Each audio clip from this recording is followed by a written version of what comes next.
ஆதியேகன் தூதரே ஜோதியாம் நபி தாஹாவே நானும் காண நாளும் காண ஆசையாய் அழைக்கின்றேனே.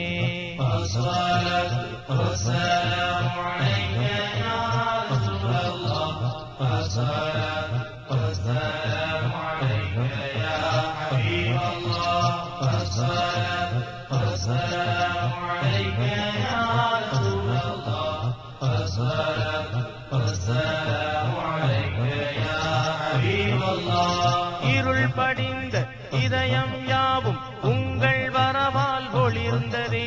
அன்பே அருளே அழகே அமுதே அஹ்மது யா நபி சலாம். இருள் படிந்த இதயம் யாவும் உங்கள் வரவால் ஒளிர்ந்ததே. அன்பே அருளே அழகே அமுதே அஹ்மது யா நபி சலாம்.